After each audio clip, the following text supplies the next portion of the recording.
Hello, welcome back to another podcast. I think this is the 10th edition now of the Boxing Podcast. I've got two guests on this week, a channel first, regular fight fan, fight freak. He loves it all. Jason Murphy's back joining us. How are we, Jason?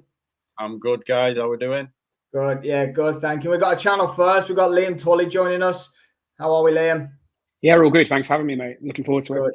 Yeah, good stuff, mate. Obviously, you were at the fights last night in the O2 Arena, Liam. So, yeah, plenty to get your thoughts from what happened. Not quite ringside, but you weren't too far away, were you? Nah, they were decent seats. I was quite happy with them. Good. So yeah, we'll kick in then, boys, with the main event of the evening. It was a crossroads fight between Joyce and Derek Chisora. I went out on my prediction video and said I think it'll be a great fight for all the wrong reasons. Now, I think that's a little bit harsh on both men, considering what we saw last night. Chisora was landing at will, it seemed, in the first few rounds on Joyce. We know Joyce is teak tough. He really is. He gives it his all every time. Chisora seemed to be landing the more telling blows. He did a funny dance a couple of times, Chisora, especially in the 8th, but I think it was the 5th round as well before that. And round 9 just turned into absolute chaos. It was unbelievable. So I'll come to you first, Liam. Obviously, you were inside the arena. Just break down a little bit what you saw in the main event last night. So main event for me, completely agree with what you said. Free fight. I did worry it was going to be something we're talking about for all the wrong reasons at the end. Chisora surprised me. I did think to myself, does he have anything left, especially after the Gerald Washington fight? Is he just coming here to the OC to take the payday and that be him done? But from the moment he came into the ring, he walks out, as you could hear, the crowd were very pro Chisora last night, and that seemed to spur him on. He came out and he was throwing good shots from the start, like you said. Joyce has always prided himself on his chin, and he got found out again last night. Again, he was taking shots from early on, but they were having more of an effect than I've seen punches have on Joyce throughout his career as well. So is that an hangover from the Zhang fight? Is that just his age catching up with him? There's so many different factors to it. Yeah, I think there's a good few variables in that. So on the subject of Joyce, Jason, before we get to Chisora, so not so long ago he stopped Daniel Dubois and he stopped Joseph Parker, and he was on an incredible run. I think it was around about 18 months ago he stopped Joseph Parker, and that win's aging better by the day. We've seen what Joseph Parker's been doing in recent times. What is it about what's happened to Joyce? It's crazy, isn't it? How we've watched, two of the guys that he beat fairly comfortably. They're on fire, both of them. Both of them. I mean, Dubois is technically the IBF heavyweight champion.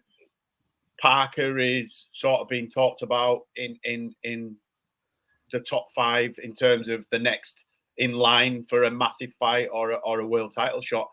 I think for me, the two Zhang losses and the way that he lost has taken the confidence away from Joe. We know that he's a clever guy. He's got a decent boxing IQ, but he's always sort of defended with his head because he couldn't be knocked out.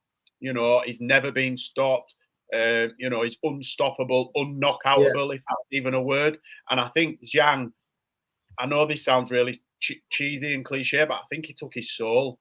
And he looked like the shell of the Olympic silver medalist, arguably Olympic gold medalist. Really, let's be real. There was a story behind the two French, the French boxer and the French. I think she was a fencer or something. They were in a relationship, so they were always going to win the goals. For me, I think Joe was put up on that pedestal as the next big thing. They were talking about him, challenging Fury, Wilder, AJ. And then Zhang has just literally taken his self-belief away. For me, I think he's too worried now about getting knocked out. And he just seemed really tentative, didn't want to engage. Even when Del Boy was getting held up by the ropes, literally falling. When fighters want to wrestle, fall back into the ropes. Chisora was doing it from the center of the ring, literally falling backwards. If Joe had set back, lined him up, found his angles, but he was just too scared. Yeah. Chisora has this thing where he looks absolutely shattered after the first round, he's got such heart and he's so brave.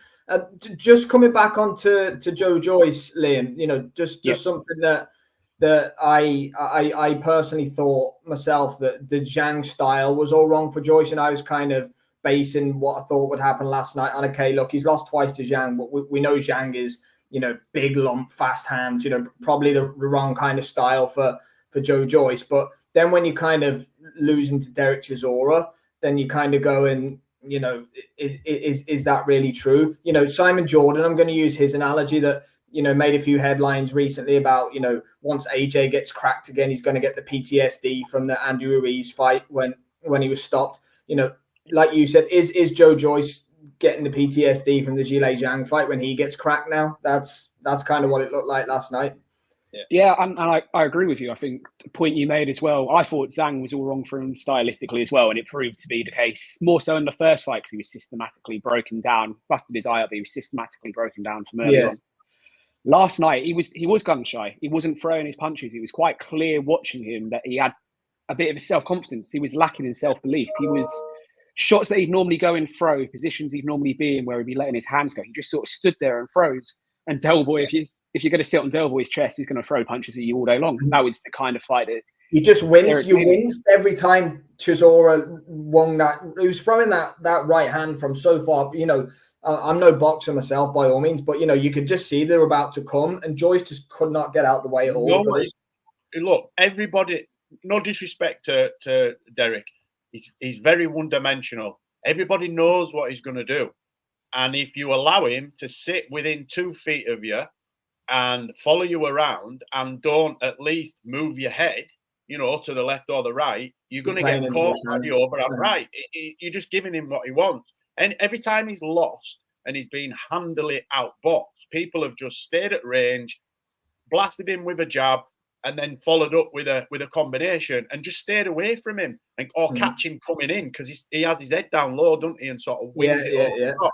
Joe Joyce was concentrating that much on not getting hit that he wasn't actually concentrating on stopping himself getting hit, if that makes any sense. Yeah. But trying to avoid shots by walking into shots, it just didn't look like Joe Joyce. I know he's never been sort of Mayweather-esque in terms of his boxing ability, but he's world level, and he should beat Chisora 9 times out of 10. Yeah, for sure. I think that can go down as a decent sized upset last night for sure. Liam, just coming on to the scorecard. So I think this is an interesting variable for me. Looking back at the cards, I didn't quite process what happened last night, but so 97-92, obviously that's 5 rounds to Derek Chisora. 96-94 times 2 by the other 2 judges for me is interesting because round 9 is obviously a 10-8 round for Chisora. He put Joe Joyce down, but Joe Joyce was dominating him in that round and looked like he was going to put Derek Chisora away. So that's a 3-round swing, really. So that's gone from a 10-9 round to Joe Joyce to a 10-8 round to Derek Chisora because he's dropped him. So realistically, without that knockdown, essentially Joe Joyce probably wins the fight. Yeah, he wins the fight. Or if you look at how the scorecards are, it would be in a majority draw. It would have been 1 in favor of Chisora, and then you would have had the 2 as a draw. Which I haven't watched the fight back, but being there last night, it didn't feel like it would have. If draw wouldn't have felt the right result for me. Chisora was trying to think the right to put it. Chisora did have his spells of success in the fight. So he landed the cleaner work, didn't he? He landed the better shots. I think Chisora tried to win and Joe Joyce tried not to lose, if that makes any sense. I actually scored it 95-95 last night, but it was a bit chaotic and difficult to score. Watching it back again this morning, you could give it to either of them by 1 round, but I think that knockdown is the contributing. Yeah, that's the deciding factor, isn't it? Definitely. It did feel a little bit like and I don't want to. It sounded like they did him a favor. It's like Chisora, unless he got stopped, he wasn't going to lose. Sort of, the arena was screaming for him, and I think a lot of people thought he was going to retire last night, even though we know ourselves that he wants the 50. Yeah. But I think like the second knockdown. Did anyone see what? They said he slipped, but I don't know. That was incredibly strange. It didn't look. Did you see from inside the arena, Liam? What happened with that? The ref signaled that their feet got tangled up. The ref signal was pointing down towards feet, which for me I didn't see either. I thought that was a clear knockdown. Yeah, Yeah, It looked like no, it looked like a clean shot had landed. Yeah, to and me. then like Joyce got up quite gingerly too. So like I didn't actually, the camera angle was nowhere near what was going on, so you couldn't tell, but it was definitely something happened. Yeah, from being inside the arena, the referee signaled that he's seen some tackling up at the feet, but I saw a shot land, and like you say, Joyce got out gingerly as well. So again, scorecards are even wider. If you give that as a second knockdown, the scorecards will be even wider, wouldn't they? So like four or 5 points if he gets that second knockdown. Definitely. Yeah, exactly. Yeah. Just before we move on, then from the main event, guys, we'll discuss quickly. I'll give you one fighter each, and then I'll maybe chip in myself. So, Liam, looking like Chisora's going to have 2 more. Who next for Del Boy? You've got to think he wants to get to 50 fights, but you've also got to think they need to be fights that excite him. That's going to make him want to put himself through training camps at 40, 41 years of age. He's fought. It's like we said, the situation. He's fought Parker twice before. That's not really a fight you want to see again, but is that a fight that possibly might get offered out in Saudi? Is that, again, we know what would happen in that fight, but if he's offered the money for Saudi Arabia, it's an interim world title for what an interim belt is worth. Is that the route he goes down? Or does he look at having some fun fights? And you never know what Del Boy's going to do. No one expected him to have this fight yesterday, and he's come out winning it, and now we're sitting here going, okay, what's he going to do? I don't think it's a conversation many of us are expecting to be having today after the fight. If I say Deontay Wilder to you, what's your reaction? Not happening. Don't see Wilder fighting again either. Wilder will retire, but like I thought he'd said that already. No, I don't think it's official, but you know, I think Joe Joyce's, and I'll come to you on that in a second, Jason. I think Joe Joyce's next opponents are a lot more easy to say than Chisora's. Chisora's are quite difficult to navigate, you know, who he actually fights next, because like you say, realistically, he's not going to ever win a world heavyweight championship. He's fighting really because he wants to get to 50, and he's fighting because he wants to make a hell of a load of money. So good luck to him on that. But he needs names, and he needs, you know, like you say. I've got a different take on it. I think Chisora, we will see Chisora fighting on a stupid, shouldn't be allowed misfits card. I've got a funny feeling that Derek is going to use his persona and his character to get involved in this YouTube boxing. His coach is KSI's coach, isn't it? It's been for the Washington fighters. Yeah.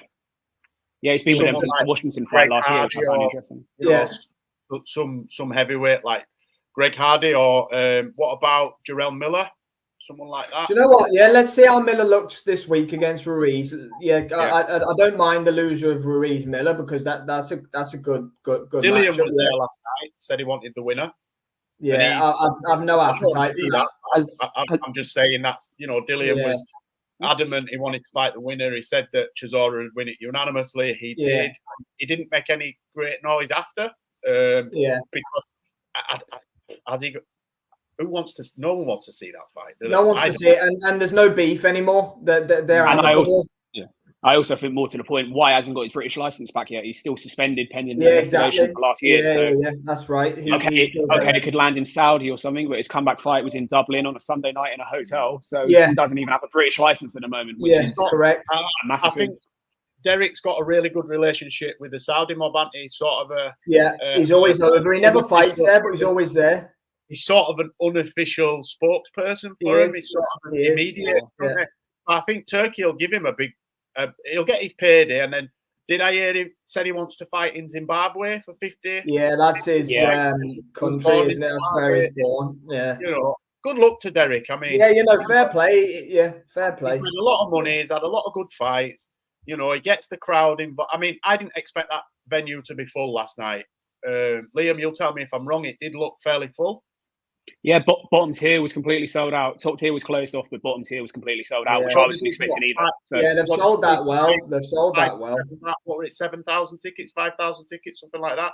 7, 8, I reckon, with the floor, probably something like that, which wasn't expecting, Not bad at all for a 10-round non-title fight. I think, you know, it's Derek will get a couple of fights. Who, you know, like I say, I won't be surprised if we see him on YouTube fighting Greg Hardy or someone like that. Yeah. I hope not. Good luck to him. He deserves to make the money. If that's the path he goes down, good luck to him. He's made absolutely right. Right. The luxury of doing what he wants now. Joe Joyce, I'll chime in, then I'll go to both of you guys. Funnily enough, and we'll come on to him in a second, I don't think that they'll feed him to Moses, but I think with them both being promoted by Queensbury, I just don't think it'll happen. I don't think Frank Warren will quite risk that yet for Moses, if I'm being honest. I think just in case Joe Joyce has got one more big performance left in him. But yeah, Moses looks small for me. Yeah, no, he does. Yeah, actually does look a little bit small. But other fights that I think would be fantastic. I know it's Matchroom and Queensbury that do work together. Big Johnny Fisher, if he gets through his fight on the Catchall Pro Grade card, he's fighting what's his face. He just fought Big Baby Anderson. His name's beating me now. He just fought Jaron Anderson. I'll find out in a second. But he takes everybody rounds. So Johnny Fisher's got to get through that one first. And then obviously Fraser Clark and Fabio Wardley are there too. Their matchups, I think, would be good for Joe Joyce still. I think he has to go back down the level now. Ultimately Derek Chisora was way past his sell-by date, and he's not. He was competitive, but he didn't beat anybody. So Joe Joyce, he's got to go back down a level for me. Yeah, for me, there's no harm in seeing Joyce drop back down to British level. Like you say, Wardley and Clark, are they going to rematch? If that fight happens, that's the British and Commonwealth belts tied up again for the rest of this year. But that could be early next. If they fight towards the end of this year, early next year, the winner of that, even the loser of that, I wouldn't mind seeing someone like Joe Joyce in, just as a position to, one, see what he has left, and two, it's a confidence thing for him. If he beats either Wardley or Clark, what that's going to do for him confidence-wise could be enough to put him back into a good position. That's about how much he wants it as well. Does he want to carry on fighting? He's 38 years old. He's just lost to Derek Chisora. Has he got that heart in him to want to go back for a training camp and put the effort in? Looking at him last night, I don't think he does personally. No, I'm wincing. I'm kind of like, every time a shot wings in towards him now, I'm kind of going, don't hit him. That's kind of the feeling I'm getting with Joe Joyce now. Like, he's very entertaining, but he just gets hit so often, and he's slow ultimately. I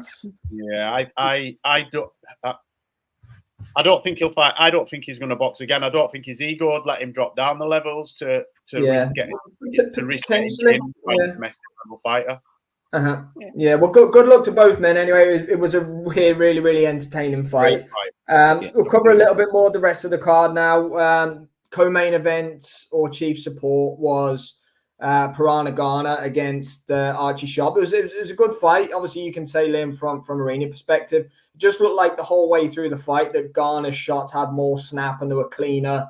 He buzzed Archie Sharp a couple of times, but the cards were close enough. I think in the end, there's a couple of rounds in it on all three of the judges' cards, but a good performance by Garner. Yeah, completely agree with you. Garner just was half a second quicker. He was getting his jab in there first. He was getting himself into range, and it took Archie 5-6 rounds to adapt. So once he started having success, it was there. But there was an accumulation of work that had been built up against him already, and you could always feel like he was fighting a losing battle. He had his moments in the fight, but he just took him too long to adjust. It was from my position, it's quite clear to see what Garner was looking to do, but he just took too long to adjust, whether that was him not knowing how to make the adjustments or his corner not telling him. But it clicked eventually. It was just too little too late, and he probably did win the back half of the fight, but he was already too far behind for me. Mm-hmm. Yeah, I think for me, Garner was sort of on the front foot immediately, and Archie Sharp seemed fairly comfortable, sort of slipping and sliding and laying on the ropes and sort of pop shotting. But I did see a lot of wasted energy. And then, like you say, by the time he'd sort of figured out what he needed to do, not move as much, but, pop off and sort of pivot, spinning round and find angles, and started getting a rhythm and getting into the fight, it was over. It was too little too late for me. Yeah, it was. Yeah, that should we'll look out for his next move. And to be fair, Archie Sharp will be back as well. It was a good fight. Very competitive. Both of them. And both are going to have a big future, obviously, at their ages. The one I really want to talk about, Moses Atalma, obviously fought against Wack. Obviously, I think he's lost 4, 5, 6 times by stoppage during his long career, but only really to top level opposition. So I think that was the quickest, correct me if I'm wrong, it's the quickest he's ever been finished, I think, last night. Granted, yes, he looked terribly out of shape, and he's obviously a lot older than he once was. But Moses does look the real deal for a 19-year-old, to be honest. The finish was unbelievable. The speed is the thing that, I noticed. I think Queensbury and Frank have got a interesting job now with how quickly do they move him. Frank Warren, say what you want about Frank Warren. You look at the way he's navigated Daniel Dubois' career, he's the best thing. The best example, but even look at the way he navigated Joe Joyce as well. Obviously the Zhang thing didn't work out, but you look at the matchmaking Joe Joyce had on the way up. Your Bryant Jennings, your Dubois, your Parker. Joe Joyce was matched tough throughout his whole. I think he fought for the British title he fought a former British champion in his debut or something. He went in. Frank Warren knows exactly how to match heavyweight fighters. He's made a career out of it. Yeah, I agree with you. The one thing I will caveat that with is Joe Joyce was already 33 when he turned pro. So that's fair. 4 rounders. He started with Ian Lewinson was his first fight. Ian Lewinson, that's the one. He boxed in the WSB as well, hasn't he? Which is sort of professional-ish. No headgear. No headgear. Yeah. Going back to Moses, that's the 3rd or 4th time I've seen him fight live, and every time there's I'm noticing little changes. He's adapting more to the pro game. He's adapting more professional stance, how he's carrying himself, the way he's putting himself into the positions, his shot selection is all coming on as you'd expect. But you picked up on it earlier. He is small. He's a very small heavyweight. Tiny, didn't he, compared to Wack? I know Wack's a unit. But... I thought he looked like a cruiserweight last night. Yeah, he did. I thought Bridgerweight.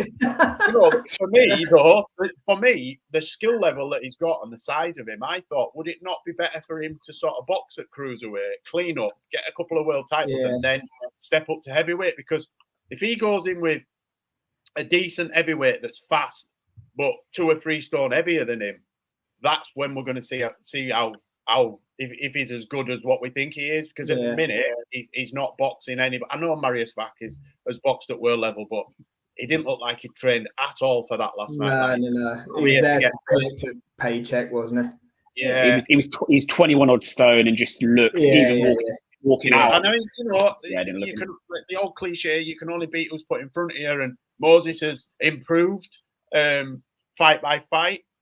But I'd like to see him fight someone that's, here to win.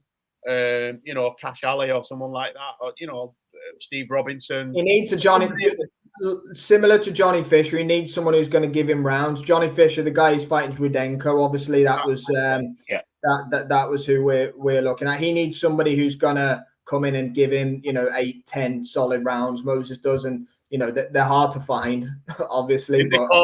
Did they not call out Fraser Clark? Because I don't think they were quite buoyant in that call out as well. The Warrens really were after that. And let's be fair. I think the rematch will happen next. If common sense prevails, we need to see. But neither of them are mentioning it. I mean, Wardley was on the. Was he not in the?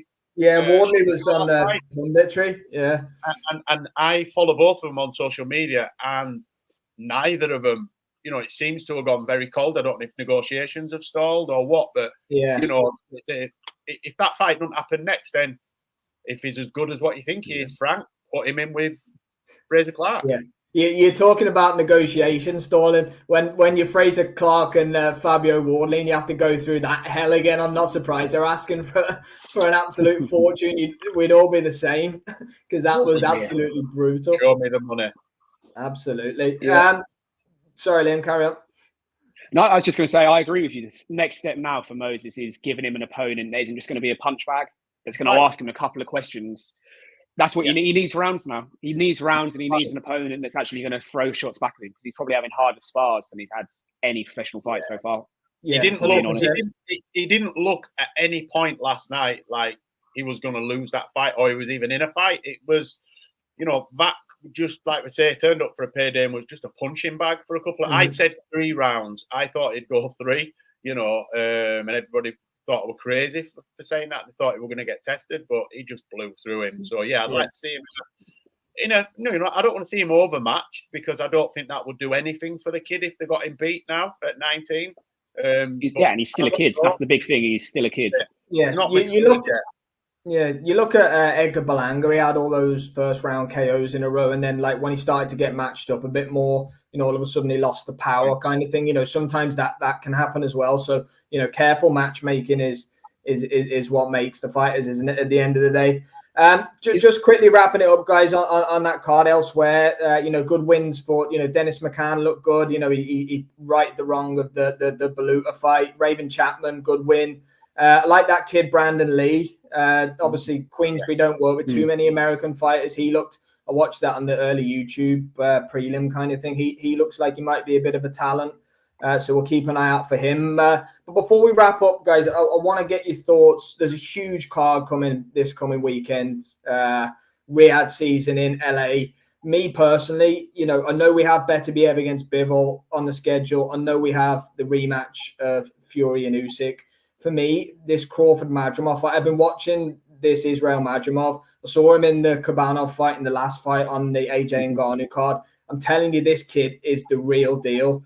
Terence Crawford, he is in for a fight on August 3rd. I cannot wait for this main event, guys.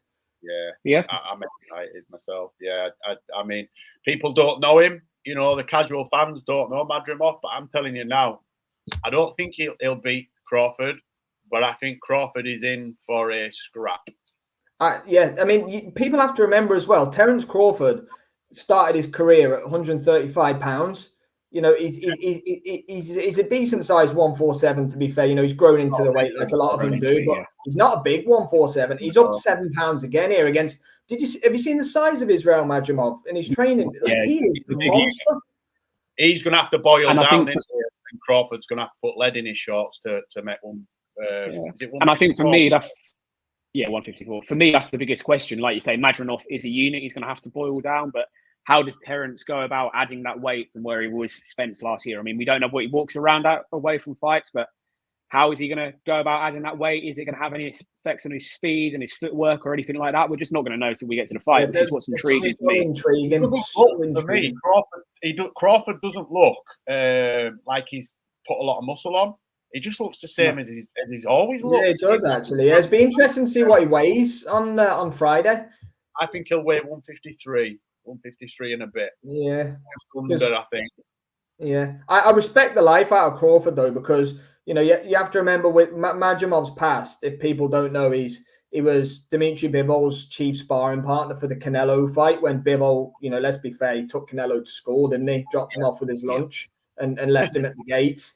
He completely schooled him. And, Madrimov obviously gave Bivol good work for that. But I can't help but think, Crawford wants to take on Madrimov.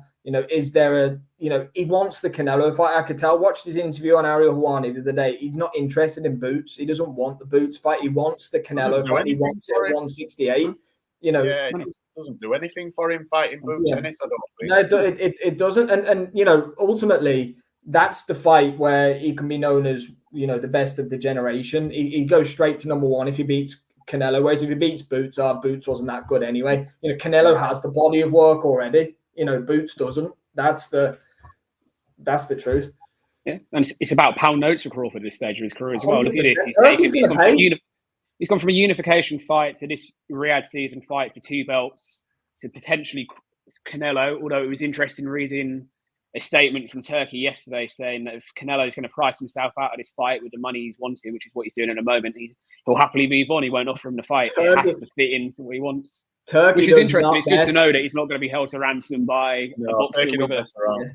He's like, I'm dealing with no middlemen. I'll deal directly with Canelo, and if he wants too much, then I'll find Crawford another opponent. No messing from Uncle Turkey. Can I be honest? I do not see Crawford and Canelo fighting each other. I just don't see it. I don't. I think from Canelo's end. Yeah, I just think it's too much of a risky fight for him. I think he can see the sort of Mayweather in Crawford, where he's just. I mean, if Bivol can outbox him and have him all over chasing shadows, Crawford will make him look absolutely stupid. Don't get me wrong, Canelo could nail him, but I just don't think the fight will happen. I see where you're coming from, but if he's got 100 mil, 150 mil on the line from Turkey, Yuriorkis Gamboa had Crawford Canelo's got more money than he's ever going to need. I mean, he got 150 mil out of the DAZN deal. He'll have made 100 million out of the Golden Boy, 10 or however many fights he had with them. He doesn't need money, does he? You are right, but you know, it's a lot of money. Don't get me wrong. You know that he'll have a number. There'll be a number there for him, but I don't think that number is going to get that fight. For whatever reason, I think the gap's too big to bridge. Yeah. Sam, me and you spoke the other day, and we said, Canelo is now doing what Mayweather done in the last 5 to 6 years of his career. He's handpicking opponents that he knows he's going to beat because he knows he'll get the crowd in Vegas, and that's all he cares about. He knows he's got his home in Vegas, so I'm going to pick you. It doesn't matter that you're from the weight division below, and he will batter them. He's just doing what he wants to do. So taking a risk against Crawford, I agree. I don't think it's something he's going to do at this point. What does beating Crawford do for Canelo's legacy, realistically? Because if he beats him, he's a 135. There's nothing for Canelo at all. It's all financial motivation for Canelo. That's the only thing in it for him is money. Whereas Crawford has all the legacy, all the marbles. Crawford has absolutely everything. Just lastly, guys, want your thoughts on Canelo Berlanga? That was announced this week.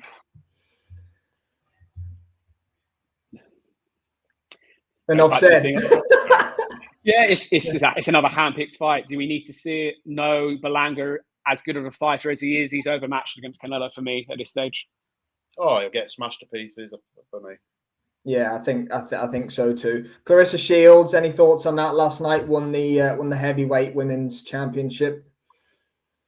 I saw the knockout briefly on Twitter earlier, but other than that, I didn't pay any attention to her really, if I'm being honest.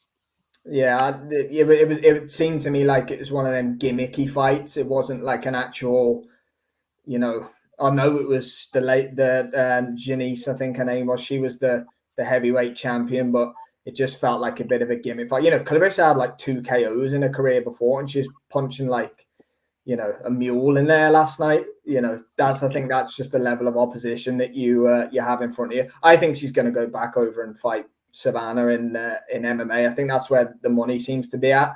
She's on about the greatest of all time debate with, she's like, come up and fight me. But Katie Taylor and Amanda Serrano, Clarissa, I've got some news that they can't do heavyweight.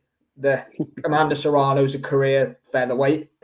she can't fight you at 170 pounds or whatever it is. So yeah, I'm not too sure. I'm not a big fan of Clarissa's persona. I do respect her though. She's a very good fighter, and she's got skills for days, but I just can't warm to her whatsoever. I really can't. And just one quick thing I'm going to say on this. Clarissa wasn't meant to box this year, like you just said. She was meant to be in the PFL for 2024 and possibly 2025. Something's stalling in the PFL. Someone's waved the world title belt and pound notes in her face, and she's taking a fight. That's realistically what it is. It's a cash grab, and she can now say she's a 9-division world champion or something stupid like that. Whatever the tag is.